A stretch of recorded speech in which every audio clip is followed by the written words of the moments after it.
Okay, so this is a video on the bottom 5 rage drives in the game. Now we did top 5 rage drives in the game, so we're going to cover the worst ones now.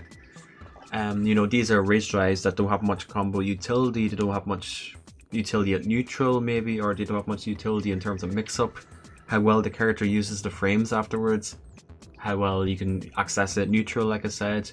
So yeah, these are, in my opinion, are the worst 5 rage drives, so let me know.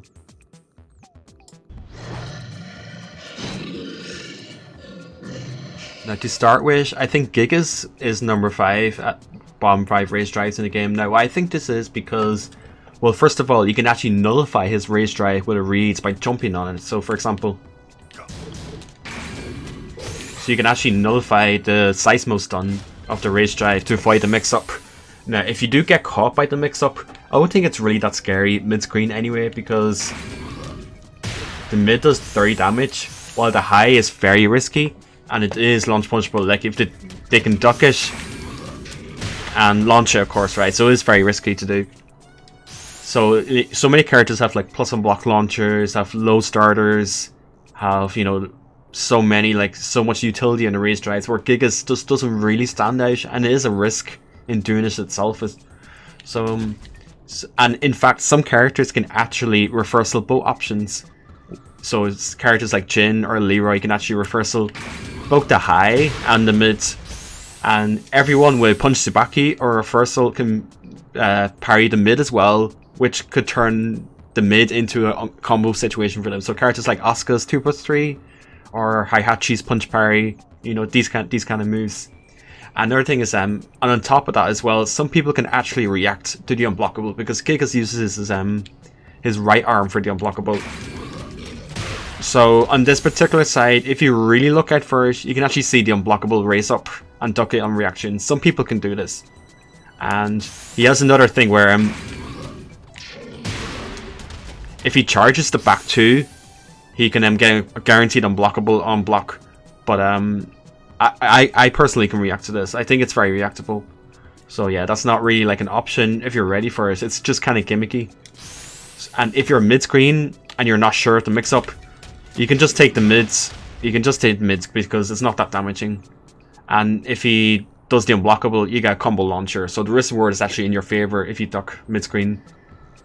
And it's not even plus on block or anything, so he doesn't get much on block. Obviously against the wall, it's much scarier to deal with. But overall, I just don't think it's that strong, to be honest. And I think it deserves a spot on the list. Hey you wanna try me, Gov? At number 4, I think Steve's rage drive, his original one, is one of the worst ones because it's pretty slow to come out. It doesn't launch, like that's already a minus, like it doesn't launch. But also for a wall push rage drive, it doesn't really it comes out kind of slow for a wall push rage drive, and also it does a little bit of chip, which is good for pressure. You can cancel it on block as well to bait out rage art and stuff like that. But there isn't really much use of it, because the other rage drives that does a similar job are actually much faster than this, like Julia's rage drives, Leo's rage drive, Fen's rage drive, these kind of moves, right? The wall push rage drives. So Steve would be the worst one of its kind, and he's actually only like +1 as far as I know off the wall anyway, according to the frame data. I could be wrong in that, and please correct me if I am. But yeah, I just don't see much use for this, and even on hits, it doesn't seem to do that much anyway, like compared to a launcher, like potential launcher. So it doesn't seem to do that much compared to a launcher. Obviously it's a very beefy wall splat, but it's gonna be hard to hit the opponent with it because it's pretty slow to come out. So yeah, I don't rate this race drive at all, to be honest. Definitely one of the worst ones, I think.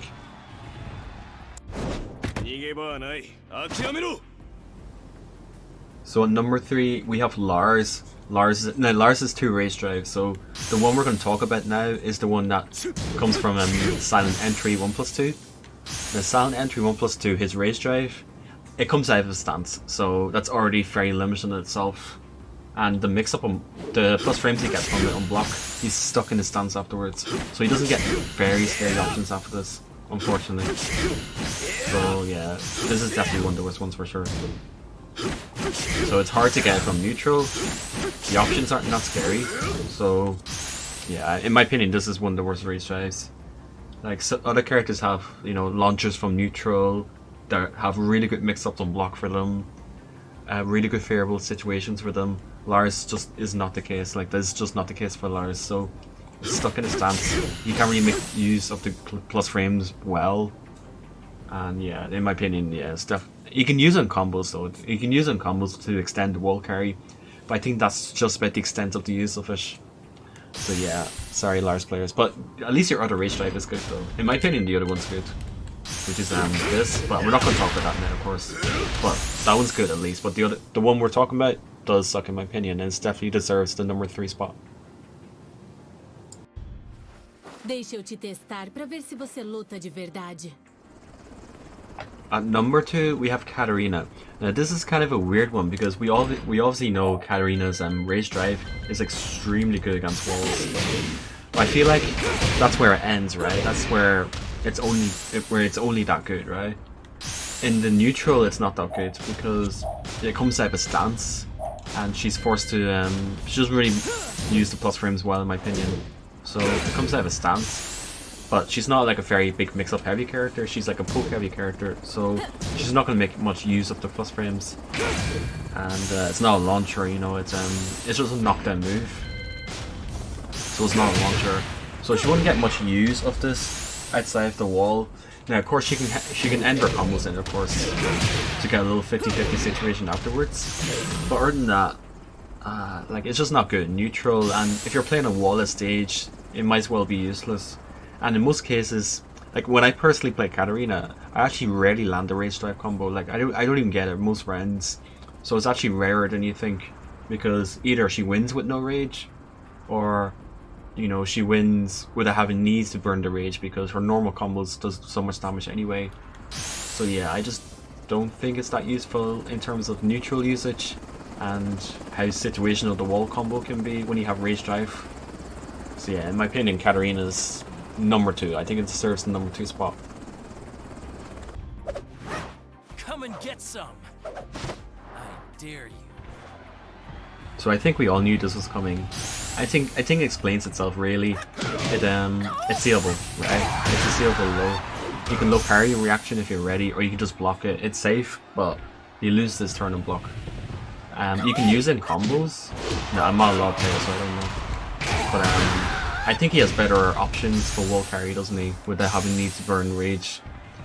So yeah, I mean, I don't need to say much here. It's seeable. No questions there. So yeah, let me know if you disagree with me. Let me know in the comment section. Now I had a few others in mind that I could call bottom 5. I was thinking of Gigas.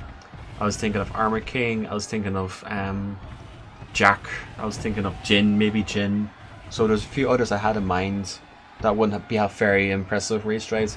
Basically, if your rage drive doesn't launch, if it comes out of a stance, or if it comes out of from crouching, you know, it's gonna be limited. Or if it doesn't wall push or whatever, it's gonna be pretty limited. So these are the 5 I think are the worst. So let me know if you disagree. If you think there's worse ones in the game, let me know in the comment section. I had these guys as worthy mentionables, so they could have been here at number 5, 4, and 3, you know, and so on. They could have been in there very easily. So let me know.